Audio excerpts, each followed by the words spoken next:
नमस्कार, मैं डॉक्टर अशोक कुमार। आशा है कि आप लोग सकुशल होंगे। देखिए, हमारा जो योग दर्शन है वो केवल आसन और प्राणायाम तक सीमित नहीं है। भारतीय योग दर्शन तो मनुष्य को उसके उच्चतम विकास तक पहुंचाने की बात करता है, मनुष्य के पूर्ण विकास की बात करता है। गुरुदेव श्री रामलाल जी सियाग ने भारतीय योग दर्शन को मूर्त रूप देते हुए, उसे पुनर्जीवित करते हुए पूरे विश्व में इसको प्रैक्टिकली प्रूव किया। और गुरुदेव के बताए गए मंत्र जाप और ध्यान से साधक विभिन्न प्रकार के रोगों से मुक्त होते हुए और सभी प्रकार के नशे से मुक्त होते हुए आध्यात्मिक मार्ग पर प्रोग्रेस कर रहे हैं और समाधि तक विकसित हो रहे हैं। इसी संबंध में मैंने पिछले साल कुछ वीडियोस बनाए थे और उनके कमेंट बॉक्स में कई लोगों द्वारा कई तरह के क्वेश्चन पूछे गए और उनका आंसर देने की कोशिश भी की। इन्हीं दिनों लॉकडाउन के दौरान गूगल मीट पर कई जगह गुरुदेव की ध्यान के प्रोग्राम चलाए जा रहे हैं और इसी तरह के एक मेडिटेशन सेशन के दौरान जब साधकों से चर्चा हुई गुरुदेव के सिद्ध योग के बारे में, तो कई तरह के प्रश्न उत्तर भी हुए और आशा करता हूं कि ये जो प्रश्न उत्तर हैं ये इसमें आपके भी कई सारे प्रश्न छिपे होंगे और ये आपको निश्चित रूप से आपके प्रश्नों का उत्तर देंगे। तो आप लोग सभी इस वीडियो को अंत तक सुने। धन्यवाद। और मैं यहाँ दिल्ली में एनसीआर में हूँ, दिल्ली एनसीआर में। मैं गुरुदेव से काफ़ी टाइम से जुड़ी हुई हूँ। तो मेरे मन में एक विचार रहता है कि जब भी मैं गुरुदेव, मेरे को कुछ लोग हैं मेरी लाइफ में जो नहीं रहे हैं अभी, वो मेरे फादर हैं, मेरी दादी हैं, जिनसे मैं मिल नहीं पाई लास्ट टाइम में। तो मैं जब भी उनसे कहा मैंने 2 बार कि मुझे उन्हें दिखाई है, मुझे ऐसा फील कराइए मेरे पास, मैं मिल नहीं पाई, बहुत रोई। तो मुझे सपना आता है दूसरे दिन ही, और वो ऐसा आता है कि मुझे ऐसा फील होता है जैसे मैं मिल के आई हूँ उनसे। दोनों के टाइम, मेरे फादर के टाइम भी, और वो प्रॉपर ड्रीम होती है। तो ये साइंटिफिक तरीके से मैं पूछना चाहती हूँ कि जब आप किसी इंसान को बहुत ज्यादा याद करते हो तो आपको ऐसा सपना आ जाता है या ये गुरुदेव कराते हैं? क्योंकि मैं गुरुदेव से रिक्वेस्ट करती हूँ और वो इतना क्लीन होता है कि मुझे ऐसा, वो फीलिंग खत्म हो जाती है मेरी कि अब मुझे मिलने की जो एक होती है ना दुख, वो खत्म हो जाता है मेरा। वो मेरे दादी के साथ भी हुआ, मेरे फादर के साथ भी हुआ। तो ये क्या है? देखिए, गुरुदेव तो वो परम सत्ता तो हर चीज में व्याप्त है। चाहे आपको सपना नॉर्मल आए, चाहे गुरुदेव के थ्रू आए, कैसे भी आए, आपका काम तो हो गया ना। हाँ, दूसरी बात क्यों गुरु तो घटघट का, गुरुदेव कहते हैं ईश्वर तो घटघट का वासी है जी। वो तो सब जगह। आप चाहे वो अब आप इसको कैसे भी क्रेडिट दें, उसको क्रेडिट न दें तो भी वो तो आपके लिए करेगा। पर सर मैं एक चीज और ये डिपेंड, ऐसा ही एक क्वेश्चन गुरुदेव को किसी ने यहाँ ध्यान के अंदर, मेरे को याद आ रहा है, आपने जैसे क्वेश्चन किया कि गुरुदेव मेरे को ऐसे सपने आते हैं, ये तो गुरुदेव ने कहा, बस एक ही लाइन में आंसर दिया कि बेटा ये डिपेंड करता है कि सपने की कौन सी स्टेज में आप, कि वो मतलब वो उसने पूछा कि गुरुदेव सही है गलत है क्या, तो गुरुदेव ने एक ही लाइन में आंसर दिया, बेटा ये डिपेंड करता है कि सपने की कौन सी स्टेज में आप। तो ये जो अनुभूति होती है, एक चीज और मैं आपको यहाँ जरूर कहना चाहूंगा कि गुरुदेव ये कहते थे, बेटा अनुभूतियां जिसको हो गई तो भी क्या हो गया। इम्पोर्टेंट तो है कि आपकी जो आध्यात्मिक प्रगति, तो जैसे मैं बता रहा हूँ, मुझे आज तक कोई अनुभूति नहीं हुई। हाँ, मुझे योगिक क्रियाएं ये सब बहुत हुई और अंदर कोई अपने आप, तो अनुभूतियां गुरुदेव खुद कहते थे कि अनुभूतियां हो भी गई तो क्या हो जाएगा। तो इसलिए जिनको अनुभूतियां नहीं होती वो ये ना सोचे यार मुझे तो अनुभूति नहीं हो रही, मैं तो इसमें प्रोग्रेस नहीं कर रहा, ये ऐसी कोई बात नहीं है। अगर बॉडी की रिक्वायरमेंट है तो क्रियाएं होंगी। आपको विश्वास दिलाना है गुरु को, चाहे वो अनुभूति से दिलाए, चाहे आपको योगी क्रियाएं करके दिलाए, आपको ये बताता है ये मार्ग सही है। अब आपको कोई भी कार्य करने के लिए उस मार्ग पे चलना है तो ये समझिए कि हम एक वास्तव में धर्म यही है कि आपको असली धर्म से गुरुदेव जोड़ रहे हैं कि उस परमात्मा से मिलना ही असली धर्म है, उस परमात्मा को जानना ही असली धर्म है। धर्म यही है। बाकी रिलीजन अलग हो सकते हैं, गुरुदेव कहते हैं कि रिलीजन चेंज किया जा सकता है, धर्म नहीं बदल सकता। हाँ, एक और पूछना मुझे गुरु भाई कि जैसे आप पूछ रहे हैं, कह रहे हैं कि आप चेंज मत करिए। जैसे गुरुदेव, जब मैं ध्यान करती हूँ तो मुझे कभी कभी है ना मेरे आज्ञा चक्र पे बहुत क्लियर ड्रीम्स, जैसे सपने, जैसे आप टीवी देखते हैं ना, ऐसी चीजें दिखती है बिल्कुल साफ, और वो मंदिर होता है कभी। तो ये मुझे, कभी मैं खोल लेती हूँ आंखें, मुझे लगता है तो माया है जो मुझे क्योंकि ध्यान मैं बचपन से करती हूँ, मैं जैन फैमिली से हूँ, तो मुझे ध्यान और ये सब बचपन से सिखाया है। तो मुझे लगता है कि ये शायद माया तो नहीं है जो मुझे कुछ नई नई चीजें दिखाती रहती है और मैं खोलती हूँ, ये क्या है? बिल्कुल। मैं इसको दो उदाहरण दूंगा आपको। मेरे यहाँ वेटनरी कॉलेज में ध्यान करवाता हूँ, तो मेरे स्टूडेंट है वो, उसको ध्यान के दौरान कई तरह के आसन प्राणायाम मुद्राएं लगती रहती हैं, खेचरी मुद्रा ये सब। तो घर पे वो ध्यान कर रहा था तो उसको खेचरी मुद्रा लग रही थी। तो उसका जो छोटा भाई है वो उसको देख रहा है कि यार इसको खेचरी मुद्रा लग रही है, ये सब हो रहा है। तो उसने ये सोचा और उसके उस सोचने से उसका ध्यान प्रारंभ हो गया घर पे। इसको समझने का प्रयास कीजिए जो मैं बोल रहा हूँ। तो वो गुरु तत्व है, वो गुरु तत्व तो हम सब में मौजूद है। गुरुदेव कहते हैं गुरु अगर वास्तव में गुरु तो वो ओमनी प्रेजेंट है, सर्वव्याप्त है। जी जी। अब गुरु हमें उस तत्व से, गुरु उस वो मंत्र का जाप करने से हम उस तत्व से और नजदीक और नजदीक और नजदीक जुड़ते हुए चले जाते हैं। तो अब देखिए, केवल उसने अपने भाई को योगिक क्रियाएं होते हुए देखा और वहां उसको योगिक क्रियाएं चालू हो गई। वो कहता है मैंने महीने में 3-4 दिन तो मेरी आंखें आधी बंद रहती, आनंद में रहता हूँ। जी तो जी जी। ये सोचने लायक बात है। और दूसरा जो आप कह रहे हो कि अच्छा एक चीज और, कई बार ये जो आप कह रहे हो कि माया हो सकती है कि नहीं हो सकती, तो आप गुरुदेव से प्रे करो, हे गुरुदेव अगर ये माया है तो उसको हटाओ, वरना कोई दिक्कत नहीं है। तो अगर वो प्रॉब्लम होगी तो गुरुदेव उसको हटा देंगे। मैं एक उदाहरण और बताता हूँ। मेरे यहाँ मेरा जूनियर है कॉलेज में ही, तो जब मैंने कॉलेज में ध्यान करना प्रारंभ किया था तो उसका बड़ा अच्छा ध्यान लगता था। ध्यान की स्थिति में उसको गुरुदेव ने एग्जाम में पेपर भी दिखाया। अब थोड़ा सा मैं, चलो बात चलेगी तो बता देता हूँ। उसको ध्यान की स्थिति में पेपर दिखाया तो उसने अपने बैचमेट को अपने रूममेट को बता दिया, एनाटॉमी का पेपर था। अब दूसरे दिन उस पेपर में से एक भी क्वेश्चन नहीं आया। अब उसका माथा खराब, ये अल्लाह फेल करा दिया, ये कर दिया वो कर दिया। तो उसने मेरे को फोन किया, क्या यार बॉस गुरुदेव ने मरवा दिया और ये है वो है, तो कुछ भी पढ़ के नहीं गए दोनों और ये वो। तो मैंने कहा देख भाई, मैं तो तेरा विश्वास नहीं बनाए रख सकता, गुरुदेव ही तेरा विश्वास बनाए रख सकते हैं।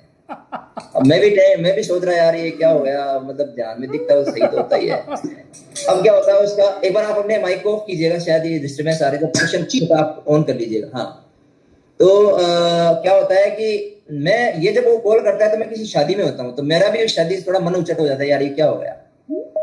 तो वो अब उसका क्या होता है, उधर ध्यान लग जाता है अपने आप। वो सिगरेट, टेंशन में सिगरेट पीना चालू करता है, सिगरेट पीना चालू करता है तो उल्टी हो जाती है और कमरे में जाके उसका ध्यान लग जाता है। फिर ध्यान में गुरुदेव उसको एक स्टोरी सुनाते हैं, सुनिएगा, गुरुदेव उसको स्टोरी सुना रहे हैं ध्यान में कि एक बार स्वामी विवेकानंद और रामकृष्ण परमहंस नदी के किनारे बैठे।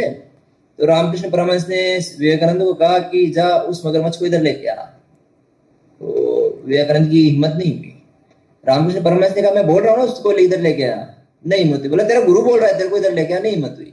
फिर रामकृष्ण परमहंस खुद गए और वो पालतू जानवर की तरह उनके पीछे पीछे आ गया। तो गुरुदेव ने उसको कहा, तो रामकृष्ण परमहंस ने विवेकानंद को कहा कि मैं तेरी परीक्षा ले रहा था और तू उसमें पूरी तरह फेल हो गया।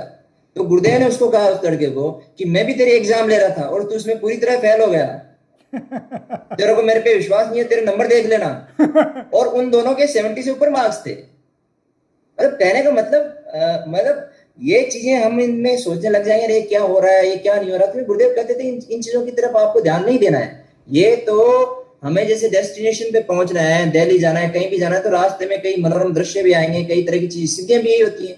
अब उस मनोरम दृश्य को देखने के लिए हम अगर रुक गए तो वो रात यात्रा या तो लेट हो जाएगी, अगर हम वापस चल दिए तो यात्रा भी लेट होगी, और हम वहीं रुक गए तो फिर वो यात्रा कंप्लीट नहीं होगी। बस ऐसा ही कुछ है। हाँ, इसलिए गुरुदेव कहते थे जो कुछ भी हो उसको शेयर करो। इसका अर्थ तो गुरु जानता, वास्तविक अर्थ तो कोई अगर ये कहे कि इसका ये अर्थ ये है, इसका अर्थ ये है, तो ये शायद बेईमानी होगी, क्योंकि उसका सही अर्थ तो गुरु जानता है कि वो क्या है कि क्या नहीं है।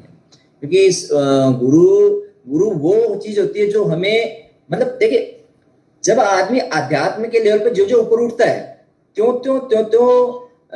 मतलब वो सामान्य यूं लगता है कि यार मैं इसका, वो उसको लगता है कि सब चीजें बहुत छोटी हैं, उन प्रश्नों को क्या उत्तर दूं। जैसे मान लीजिए कोई आदमी अच्छे स्टेज पे पहुंचे, वो उसको लगेगा कि सब कुछ ही करने वाला ईश्वर है, तो फिर इनको मेरे को बताने की जरूरत क्या है, इनका जब समय आएगा तो ये भी सीख जाएंगे।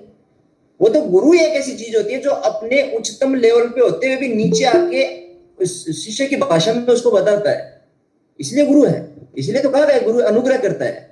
अनुग्रह वरना तो भगवान के 5 कार्य बताए गए हैं। गुरुदेव कहते थे कि सृष्टि, स्थिति, लय, तिरोधान और अनुग्रह। कि जन्म देता है भगवान, मारता है, जन्म देता है, पालता पोसता है, मारता है, और अंतिम कार्य अनुग्रह, कि मैं क्या हूं इसकी जानकारी ये गुरु करवाता है। इसलिए गुरु को गोविंद से भी बड़ा कहा गया है। ऐसे इसलिए नहीं कहा गया, ठीक है, हम teachers, there is a lot of difference between teachers and guru. ठीक है, हम कलयुग के दौर से गुजर रहे हैं तो हमें ऐसा लगता है कि टीचर्स को हम गुरु कहने लग गए। बाकी गुरु वो जो गोविंद से मिला थे। गुरु के लिए तो आपने भी सुना होगा कि गुरु के लिए कहा गया है, 7 समंदर मसी करूं, लेख नहीं सब बन रहा है, सब धरती कागज करूं, गुरु गुण लिखा ना जाए। कि सारे धरती की मैं साफ कागज बना लूं, जितने पेड़ पौधे कलम बना लूं, जितने भी नदी दरिया सबकी शाही बना लूं, तो भी गुरु के गुण नहीं लिखे जा सकते। जब इतनी महिमा गुरु की बनाई गई तो क्या टीचर्स के पास ये महिमा है? तो जब एक लाइन में बोलना हो तो एक लाइन में वो जो गुरु हो जो गोविंद से मिला दे। तो इसलिए तो गुरु तो, और जो हमें अपने धर्म से जोड़ता है, उस गोविंद से मिलाने का कार्य करता है, जो हमारा ओरिजिनल धर्म है, उस परम तत्व से जुड़ना, यही हमारा धर्म है। बाकी तो ठीक है, सब हम कई कलयुग है, धर्म के नाम पे लड़ रहे हैं, राजनीति कर रहे हैं, दैट इज डिफरेंट थिंग। बाकी वास्तविक धर्म तो यही। तो आपके अच्छे अनुभव हैं। अगर आप गुरुदेव को प्रे कर सकते हैं कि गुरुदेव अगर ये कोई माया है तो, अच्छा उसी लड़के का जो मैं बता रहा था ना, उसी लड़के को एक बार क्या हुआ, मैं ये बात बताना भूल गया। उस लड़के को ध्यान की स्थिति में गुरुदेव ने ये कहा कि तू काली माँ का पाठ किया कर। उसने मेरे को बताया कि मेरे को गुरुदेव ने कहा कि तू काली माँ का पाठ किया कर। मैंने कहा भाई गुरुदेव तो ऐसा कह नहीं सकते यार। देख मैं इस चीज को मानने को तैयार नहीं हूँ, क्योंकि गुरुदेव हमेशा ये कहते हैं कि इस मंत्र के अलावा आपको कुछ नहीं करना। तो मैं कहा तू प्रे करना गुरुदेव से, गुरुदेव अगर ये ऐसी कोई चीज तो हटाओ। तो वो उसने मैं फिर शाम को उसका फोन आया मेरे पास कि बॉस मैंने ध्यान किया, ध्यान में गुरुदेव से प्रे किया, गुरुदेव ने कहा तू चिंता मत कर, ये चीज तुझे भटकाने के लिए की जा रही है, मैं तुझे भटकने नहीं दूंगा। तो ये ऐसे अनुभव है जो गुरु आपको भटकने नहीं देता। अगर आप गुरु तो आपको सहजो भाई ने तो लिखा है, गुरुदेव ने अपनी एक जगह लिखा था कि सहजो भाई ने लिखा है कि भगवान तो छलिया है, वो तो छल करके जा सकता है। गुरु का तो मैं कान पकड़ के ले आऊं, गुरु पे तो मेरा इतना अधिकार है। तो गुरु तो मतलब हमें अब बस जितनी भी महिमा कहो कम है। जी थैंक यू सर। बिल्कुल, यू आर वेलकम। जय गुरुदेव। जय गुरुदेव। ठीक है दत्ता सर। हाँ, डॉक्टर साहब से एक क्वेश्चन था मेरा पर्सनल। जी जी। पर्सनल नहीं है मेरा क्वेश्चन है 3-4 महीने से मैं गुरुजी का जो संजीवनी मंत्र है वो एक ही मंत्र है, तो मंत्र जो है वो ठीक से नहीं कर पा रहा हूं, तो इसलिए मेरे को क्या करना होगा? देखिए आप बोल के मंत्र का 1000 बार जाप कर लो, कंठ से 100 बार जाप कर लो, मानसिक जाप 1 बार कर लो, बराबर है। इसलिए गुरुदेव हमेशा कहते थे मानसिक जाप करो, और मानसिक जाप में अशुद्धि भी काउंट नहीं होती। तो आप जितना सहज भाव से आपसे जपा जाता है जपिए। इस टेंशन में मैं कुछ उदाहरण ऐसे भी हैं जो साहब मेरे से मंत्र जाप नहीं हो रहा, उस कारण वो टेंशन में आ जाते हैं कि मेरे से मंत्र जाप नहीं हो रहा, पता नहीं औरों को तो होता है, मेरे से नहीं हो रहा। तो ये आपको टेंशन किसी भी तरह की नहीं लेनी है। इसमें आप सहज भाव से जब भी आपको याद आए इस मंत्र को जपते रहिए। एक मतलब मैं आपको अनुभूति बताता हूँ। मेरे जो वाइफ है उनके लैंडलॉर्ड रहे थे वो डिग्री के टाइम, तो वो अभी उनसे कल परसों बात हुई, तो वो कह रहे थे कि मैं उनका ट्रांसफर हो गया था, तो वो दुखी भी थे ट्रांसफर हो गया, लेकिन अब उनको बहुत अच्छी अनुभूति आने, तो वो कहते हैं एकांत में मेरे गुरुदेव बड़ी अच्छी आराधना करवा रहे हैं। तो वो कह रहे थे कि एक दिन ऐसा हुआ कि मैं घूम रहा और मुझे वो मंत्र मैं देख रहा हूँ दृष्टा भाव से कि मेरे अंदर मंत्र चल रहा है, मैं नहीं जप रहा हूं, मैं देख रहा हूं कि मेरे अंदर मंत्र चल रहा है, और वो मंत्र नाभि से चल के यहाँ चोटी तक आता है, चोटी से वापस नाभि तक जाता है, फिर यहाँ झटका लगता है, एक माला सी बनी हुई है। तो मंत्र भी वास्तव में वही जपता है, लेकिन क्योंकि एक तरीके से यूं समझिए कि कोयले के ऊपर राख आ जाती है तो कोयले को अपनी तपन का एहसास नहीं होता। तो इसी तरह हम हैं सभी उसका स्वरूप, तो धीरे धीरे हमें उसका गुरु उसका आभास करवाता है। तो आप मंत्र जपते रहिए। निश्चित रूप से गुरु तो करुणा सागर है, वो तो उसको ध्यान, गुरुपद की मजबूरी है। गुरुदेव कहते थे गुरुपद की मजबूरी है, आप करुण पुकार करोगे तो सुनना ही पड़ेगा। इलाज क्या है गुरु के पास? कोई इलाज नहीं है गुरु के पास, सुनना पड़ेगा आप पुकारोगे तो। सही है भाई साहब। जय गुरुदेव डॉक्टर साहब। जय गुरुदेव साहब। डॉक्टर साहब मेरा भी एक क्वेश्चन है कि मैं काफी टाइम से गुरुदेव से जुड़ी हुई हूँ, लेकिन मेरी जो बीमारियां पहले थी वो लौट लौट के दोबारा क्यों आ रही हैं ठीक होने के बाद में? ये तो गुरुदेव से पूछो ना आप, गुरुदेव को बोलो मेरी क्यों आ रही है बीमारियां, मैं आपकी शिष्या नहीं हूँ क्या? गुरुदेव से बहुत रिक्वेस्ट करती हूँ, ठीक हो जाती हूँ, फिर लौट के आ जाती तो फिर आप ये मैंने अभी आपको एक उदाहरण बताया था, वो एक लड़के थे, आपने शुरू से अगर सुन रहे हो तो वो लड़का बोला कि जब तक मेरा स्वार्थ था कि मेरी बीमारी ठीक हो जाए तो मेरा ध्यान लगा ही नहीं। और जिस दिन मेरा वो खत्म हो गया और वो तो मेरा ध्यान अच्छा लगने लगा, तो धीरे धीरे एक्चुअली देखिए मेरी चीज को समझने की कोशिश कीजिएगा, मैं आपकी बात को घुमा नहीं रहा हूँ, मैं इस चीज को समझने की कोशिश कीजिएगा। आराधना से आदमी के ऊपर कोई ऐसा नहीं कि कोई रात कोई काली पीली हो जाती है या कोई ऐसा नहीं हो, चैन नहीं होता। असल में मतलब अंदर ऐसा परिवर्तन आता है, उसको ठोस रूप से ये समझ में आ जाता है। अभी तक तो हम ये केवल सुन रहे हैं कि करने वाला वो है, ठोस रूप से ये समझ में आ जाता है कि वास्तव में करने वाला वो ही है। तो हमारा जो सोचने का नजरिया है, जैसे एक छोटे बच्चे को यूं लगता है कि ये टॉफी मेरे लिए बहुत अच्छी है, लेकिन जब वो उसकी समझ बढ़ती है तो उसको पता चलता है कि ये शरीर के लिए हानिकारक है। उसी तरह जब अध्यात्म से उसकी समझ बढ़ती है तब उसको समझ में आता चला जाता है कि ये जो परेशानी है वास्तव में परेशानी नहीं है, उनको देखने का नजरिया ही बदल जाता है। तो इसलिए उसको जो दुख रोग कष्ट है वो दुख रोग कष्ट नजर नहीं आते, और रोग जब तक ये शरीर है तब तक रोग रहेगा। समाधि स्थिति तक पहुंचने के लिए पूर्ण रोग मुक्ति आवश्यक है, इसलिए रोग खत्म होते हैं, और उस परमात्मा के दर्शन समाधि तक पहुंचे बिना हो नहीं सकते, इसलिए रोग ठीक होते हैं। तो आप निश्चित रूप से आराधना करते जाइए, और ये रोग पहले तो आपको लगेगा। अच्छा, कुछ एक मैं और भी कहना चाहूंगा, थोड़ा सा आप अपनी बॉडी को भी समझने का प्रयास कीजिए। थोड़ा मैं साइंटिफिक वैसे बता रहा हूँ कि थोड़ा सा आप भी अपनी बॉडी को समझने का प्रयास कीजिए कि मेरी बॉडी क्या चाहती है, मेरी खुद का शरीर क्या चाहता है, क्या मेरी दिनचर्या सही है। क्योंकि हमें तामसिक रासिक ये वृत्तियां धीरे धीरे चेंज होती है, सत्व गुणों में बदलती हैं।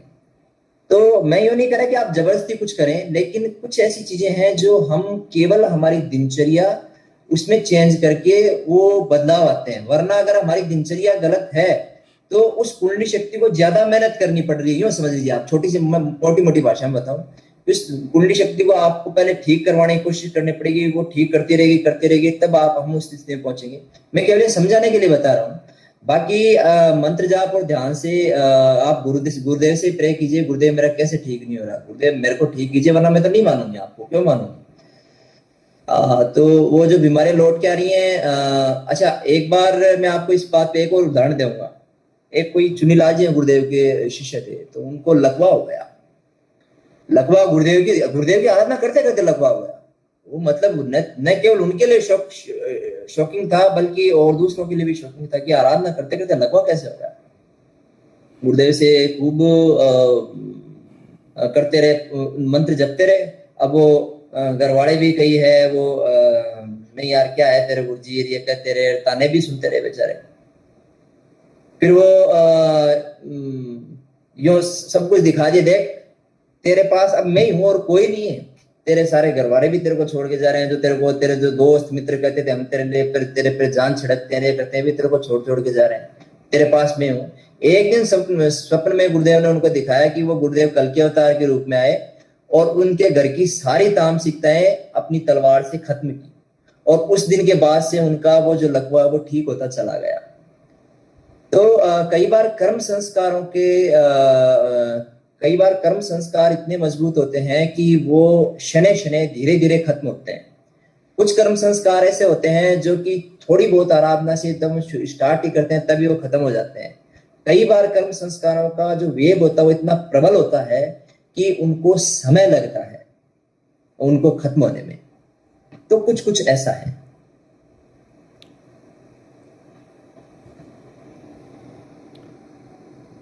बहुत अच्छा भाई साहब, आपने बहुत अच्छी तरह विस्तृत उदाहरण दिया। और किसी गुरु भाई गुरु बहन को प्रश्न पूछना हो तो पूछिए, या फिर हम इनको दोबारा सेशन में बुलाएंगे। तो I want to say something. Please जी जी संगीत।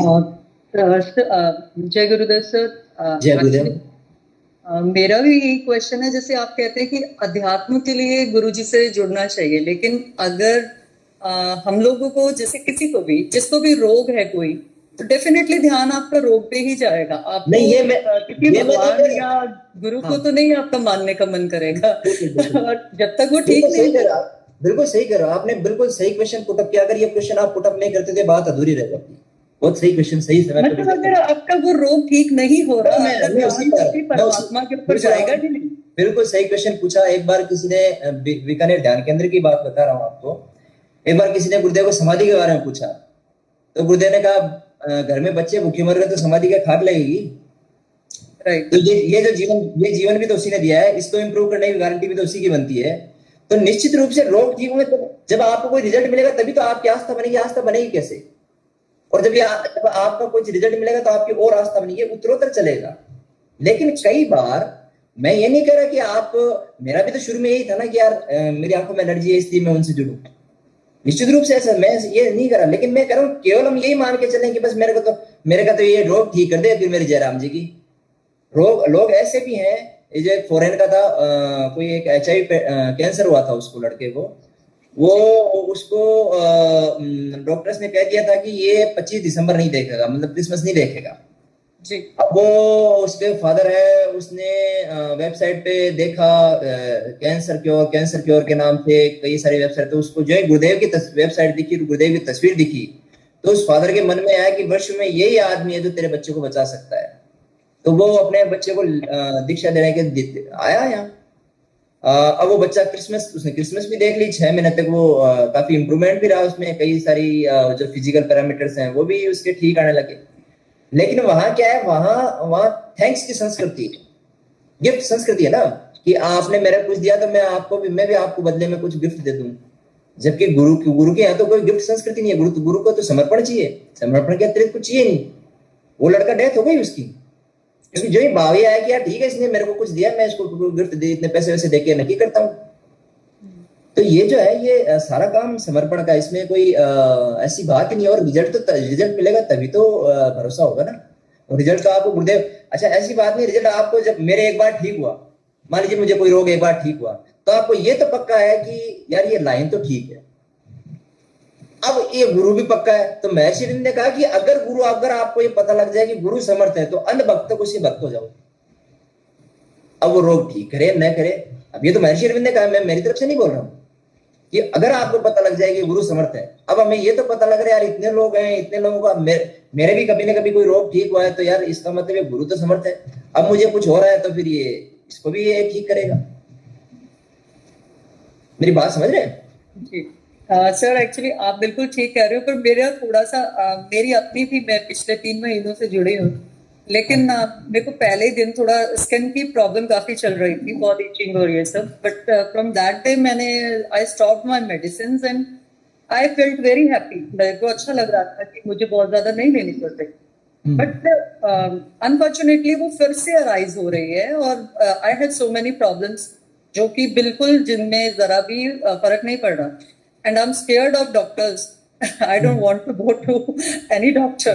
So मुझे लगता है कि अगर आपको डॉक्टर्स के पास ही जाना है एंड आप विश्वास करके कर रहे हैं, लेकिन जब आप ठीक नहीं होते हैं, आपका मन अशांत बार बार होता है, आपको बार बार डाउट्स आते हैं कि मैं ही नहीं, psychological, you are a doctor, तो आप बहुत अच्छे से समझ सकते हैं इन चीजों को। क्योंकि आजकल के लोग जो भी थोड़ा भी पढ़े लिखे हैं वो बहुत सारे क्वेश्चंस करते हैं। और मैं बहुत ज्यादा गुरुदेव से कहती हूँ कि गुरुदेव अब ये आप ही को पकड़ा और कहीं और जाना नहीं है, अब प्लीज आप पकड़ के रखना।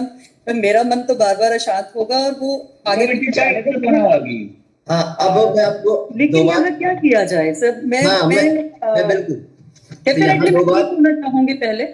और रही बात कि अध्यात्म में भी डेफिनेटली जब आप सेटिस्फाइड होते हैं अपनी लाइफ में, जैसे मैं उनकी कई सारी प्रीचिंग सुनती हूँ, उसमें उन्होंने यही सब कहा कि आप भौतिक लाइफ, आर्थिक लाइफ, फिजिकल लाइफ, आप सब बैलेंस हो जाएगी। बैलेंस, जब आप बैलेंस्ड हो गए तो आप उस गुरु को छोड़ोगे क्यों? आपको तो लगेगा कि सब कुछ इनसे मिला है तो मैं इनको कैसे छोड़ सकती हूँ। आपके दिल में ऑलरेडी इतना ज्यादा ग्रेटिट्यूड और बहुत ज्यादा प्यार और वो सब कुछ होगा कि आप उनको छोड़ ही नहीं पाओगे। हाँ और बहुत अच्छा फील होता है। लेकिन कभी कभी मुझे ऑफ एंड ऑन क्या होता है कि मुझे ऐसा लगता है कि सारी लाइफ बड़ी अजीब सी हो रही है, जबकि मैं थोड़ा सा ज्यादा मंत्र जाप करती हूँ, क्योंकि बार बार यही सुनने को मिलता है कि मंत्र जाप ज्यादा कीजिए, शायद इससे सब कुछ आपका ठीक हो जाएगा। तो मैं बहुत ज्यादा क्वेश्चंस नहीं लोगों से करती हूँ, क्योंकि मुझे लगता है कि उनकी स्पीचेस सुन के ज्यादा आप सुने, मुझे कोई आंसर्स नहीं देते हैं, अपने को लगता है। और वो मुझे लगता है कि शायद हम लोग मे बी मेंटली हम लोग सोच रहे हैं तो हमें क्वेश्चंस के आंसर्स मिल रहे हैं, आई डोंट नो। मेरे को बहुत ज्यादा अनुभूतियों वाली और बहुत ज्यादा अच्छा मेरा ध्यान भी नहीं लगता। लेकिन मैं तो सिर्फ डेडिकेशन से इधर जुड़ी हूँ मुझे लगता है कि मैं डेडिकेटेड चाइल्ड हूँ और मुझे आप सबसे नालायक बच्चा हूँ लेकिन नालायक बच्चे को भी तो माँ बाप प्यार करते हैं, तो प्लीज मेरे लिए भी कुछ करें। मैं ये और सबके बिहाफ पे भी एक क्वेश्चन है कि जब तक हम ठीक नहीं होंगे या हम लोग अपनी लाइफ में सेटिस्फाई नहीं होंगे, डेफिनेटली हम उस भगवान, उस गुरु को उस नजर से, उस पागलपन से नहीं देख सकते, उतने प्यार से हम लोग नहीं देख सकते हैं जितना आप लोग पागल हो उनके लिए। वो शायद हम नहीं हो पाएंगे तब तक। I am sorry to say but I want to answer. वो पागलपन कोई मैंने जागृत नहीं किया, वो भी उन्होंने जागृत किया है ना? हाँ ठीक है मैडम। देखिए वो पागलपन भी उन्होंने जागृत किया। कोई ऐसा नहीं है कि मुझे कोई बीमारियां नहीं हुई या कभी ऐसा नहीं हुआ। दूसरा, जुड़ने की बात, एक बार किसी ने यहाँ बीकानेर में, मीना जी थे तो बीकानेर में उन्होंने कोई बात चली तो गुरुदेव ने कहा तू मुझे छोड़े तो भले ही छोड़ दे, मैं तुझे कभी नहीं छोड़ूंगा। तो गुरुदेव आपको नहीं छोड़ेंगे, आप अगर छोड़ना भी चाहेंगे ना, और गुरु ने आपको पकड़ लिया, एक बात ध्यान रखिए, शिष्य गुरु को कभी नहीं ढूंढता है, गुरु शिष्य को ढूंढता है। जब उसका सही समय आता है ना, तब शिष्य को अपने आप गुरु खींच देता है। दूसरी बात, आपने कहा कि मैं डॉक्टर से, ये आपके मन में बात चला अगर मैं डॉक्टर के पास जाऊंगी तो ये क्या रहेगा। बाहर वाले ज्ञान, गुरुदेव ने कभी बाहर वाले डॉक्टर के लिए मना नहीं किया। गुरुदेव ने कभी नहीं कहा कि आप बाहर वाले डॉक्टर से इलाज मत लो। गुरुदेव कहते हैं बाहर वाला और अंदर वाला डॉक्टर दोनों मिल जाएंगे तो कोई रोग असाध्य नहीं है। बाहर वाले को ज्ञान भी तो अंदर वाले ने दिया है। तो वो इवन गुरुदेव ने एक प्रोग्राम में ये भी कहा था कि ये कुंडली शक्ति आपको सही डॉक्टर के पास भी ले जा सकती है, ऐसा भी संभव है। ये कुंडली शक्ति आपको बिल्कुल राइट डॉक्टर के पास ले जाए। तो डॉक्टर को ज्ञान भी तो अंदर वाले ने दिया है, अंदर वाले के पास तो ज्ञान की पराकाष्ठा है। ये दोनों साइंस जब मिलेंगी, हमें इनका विरोध नहीं करना आपस में, ये दोनों साइंस अलग अलग नहीं है। अध्यात्म विज्ञान भौतिक विज्ञान की जननी है। हम यही तो गलती कर रहे हैं, हम ये सोच रहे क्या रहे, ये अलग है और ये अलग है कि मैंने ये पकड़ ली तो अब इसको मेरे को इनकी तरफ ध्यान नहीं देना है, ऐसा नहीं। अगर आपको लग रहा है कि कुछ है तो आप बिल्कुल दिखाइए इसको। हमें एक तो इस नजरिए को चेंज करना होगा कि साहब, गुरुदेव स्पीच में कहते भी थे कि लोग कहते हैं कि साहब इस ध्यान से ही सब बीमारियां ठीक हो जाए तो सारे डॉक्टरों को बंद कर दें क्या। आप इस दर्शन को समझ नहीं पा रहे। इसका मतलब गुरुदेव इस पर अपने स्पीच में बोल रहे, आपके लिए नहीं बोल रहा हूँ। तो गुरुदेव ने बोला इसका मतलब आप इस दर्शन को समझ ही नहीं पा रहे हो। मैंने कब कहा कि आपको बाहर वाले डॉक्टर से इलाज नहीं लेना है, मतलब बाहर वाला और अंदर वाला दोनों डॉक्टर मिलेंगे तब कोई इलाज, ये बीमारी की बात है तो कोई भी बीमारी इनक्योरेबल नहीं है। जैसे आप इसको यूं समझिए कि 5 तत्वों से मिलकर बना अपना ये शरीर, इसके अंदर स्पिरिट, अगर ये स्पिरिट इससे निकल जाए तो शरीर पे घर पे रखते हैं क्या, शरीर सड़ना गलना चालू। लेकिन इस चेतना का लेवल इतना कम है कि सभी प्रकार के रोगों से नहीं लड़ सकती। अगर इस चेतना के लेवल को अपग्रेड कर दिया जाए तो जो डिजीज इनक्योरेबल है वो भी क्योरेबल हो जाएंगी, भले डॉक्टर्स से उनको इनक्योर कह दिया हो। डॉक्टर्स की मतलब उनको कोई गलती ऐसा नहीं है, उनका जो नॉलेज है उनको स्पिरिट का नॉलेज नहीं है, उनको स्पिरिट के बारे में ध्यान नहीं है, तो स्पिरिचुअल चीजें आपको बताएंगे कैसे। स्पिरिट का ज्ञान तो स्पिरिचुअल गुरु बताएगा। तो जब ये दोनों साइंस मिलेंगे, ये दोनों साइंस एक दूसरे की पूरक हैं, ये दोनों साइंस एक दूसरे की 180 मतलब विरोधी नहीं है, दोनों साइंस एक दूसरे की पूरक है। तो ये धीरे धीरे हमें अंदर साइंस समझ में आता चला जाएगा। ये जो आप सोच रहे हो डेडिकेशन, ये भी गुरुदेव पैदा करेंगे। जिस दिन आपको लगेगा कि मेरा नहीं, अब पता नहीं मेरा ये डेडिकेशन रह पाएगा नहीं रह पाएगा, उस दिन आपको गुरुदेव थोड़ी सी डोज देंगे, ले अब छोड़। फिर आप कहोगे नहीं ठीक है अब ठीक है। फिर गुरुदेव आपका थोड़ा सा खींचेंगे, तब आप कहोगे नहीं यार ये तो अब गड़बड़ हो गया, तो फिर थोड़ा सा आप और ले वो पका और खाओ, वो वाली बात है। शुरू में आपको दिया जाएगा कि हाँ ये पकी पकाई रोटी मिलेंगी, ताकि आप, वरना ऐसे तो मेरा भरोसा कैसे होगा जब शुरू में आपकी बीमारी, आपका भरोसा क्यों बना गुरुदेव के प्रति? तभी तो बना ना जब आपकी बीमारी थोड़ी ठीक हुआ। तो इसका मतलब ये रास्ता तो सही है। और इसमें सबसे अच्छी बात, आपको अपनी दिनचर्या में कोई चेंज करना पड़ा, कोई ठगी नहीं है कि मैं ठगी कब हो, जब मैं आपको किसी पैसे देने का वादा करूं और मैं आपको ये चीज दूंगा और उसके बदले आप मेरे को पैसे दोगे, फिर मैंने आपसे पैसे ले लिए और वो आपको दिया नहीं, तो ठगी इसमें है नहीं, कोई कर्मकांड इसमें है नहीं, कहीं जाके चढ़ावा चढ़ाना नहीं है, कहीं जाके फेरी काटनी नहीं है। तो ऐसा तो है नहीं कि हम कोई किसी धर्माचारी के चक्कर में फंस गए, ऐसा समझ नहीं। घर बैठे ध्यान करना है।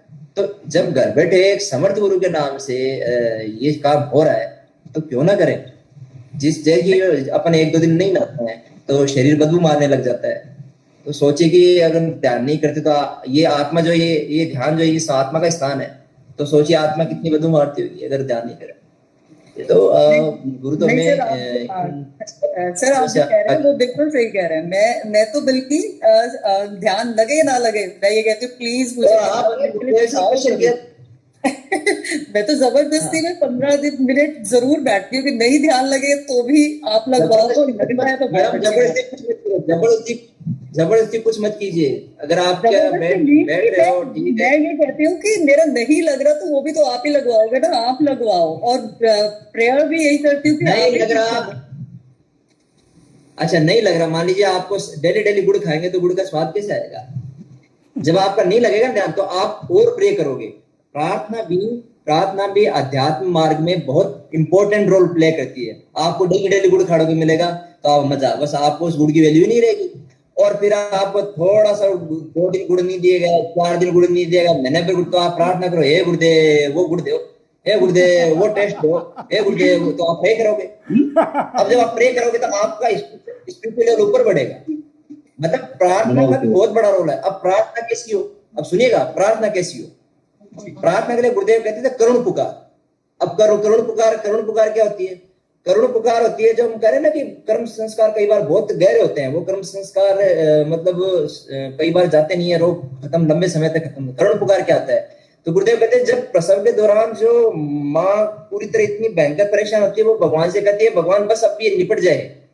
तो उस वक्त जो उसकी भगवान से जो प्रार्थना होती है वो करुण पुकार होती है। और जब वो करुण पुकार होती है, यहाँ जो ध्यान के अंदर था डिजिन डॉक्टर साहब का, उनकी वाइफ को पथरी हो गई थी।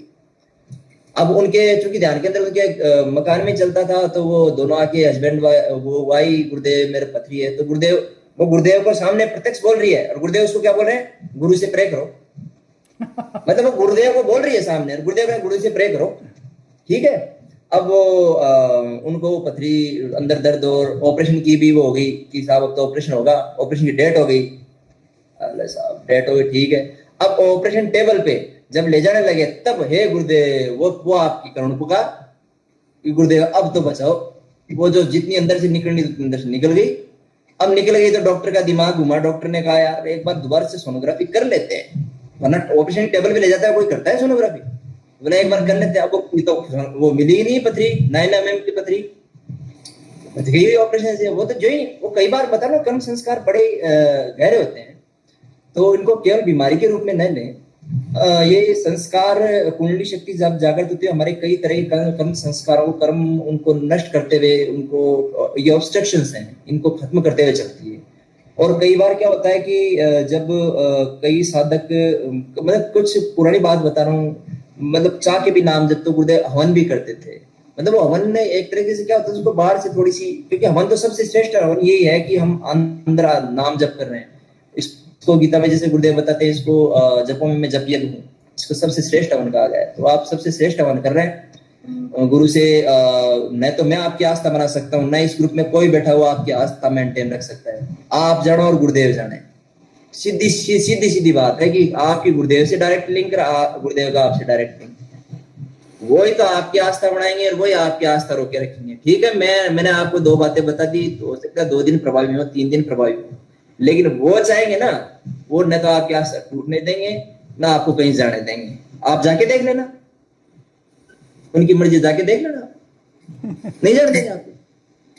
मैं तो जाना ही नहीं चाहती, मैं तो उनसे ये कहती प्लीज आप मत छोड़ देना मुझे। हाँ, मैं कह रहा हूँ आपको कि गुरुदेव ने उनको कहा कि मैं तेरे को नहीं छोड़ूंगा, तू भले ही मेरे को छोड़ दे।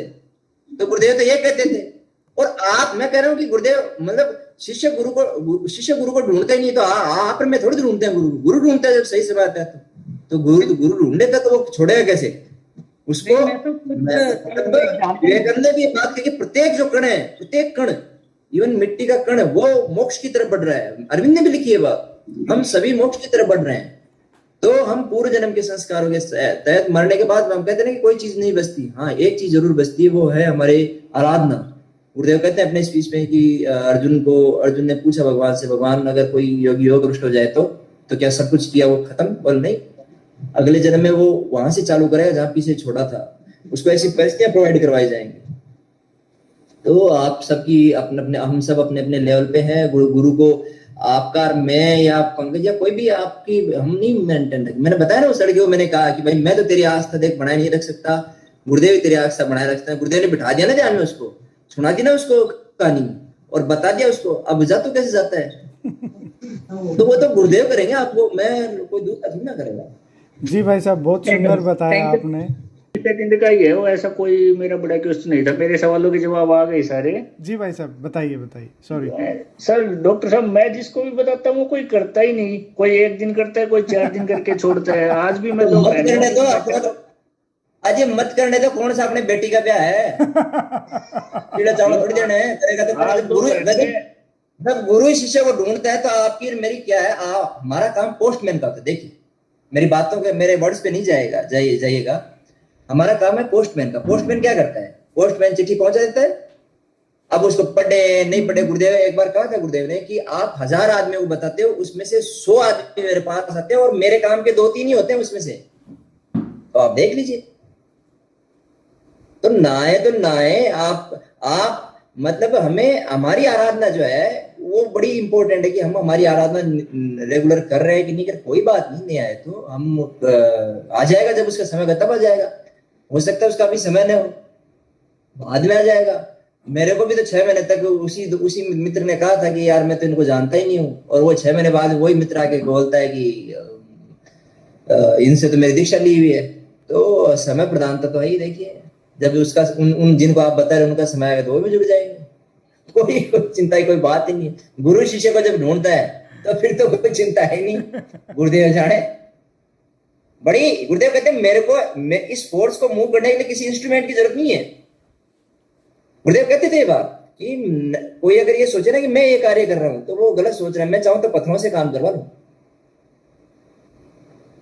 तो ये तो आप इस चीज से बिल्कुल दुखी मत हो ये कि कोई जिसको बताते हैं वो आता नहीं। बिल्कुल दुखी होने की जरूरत ही नहीं है साहब, 1% भी। उनका जब समय होगा तो वो भी जुड़ जाएंगे। गुरुदेव कहते थे कि जितने भी पॉजिटिव अप्रोच के लोग, उनको इससे जुड़ना पड़ेगा।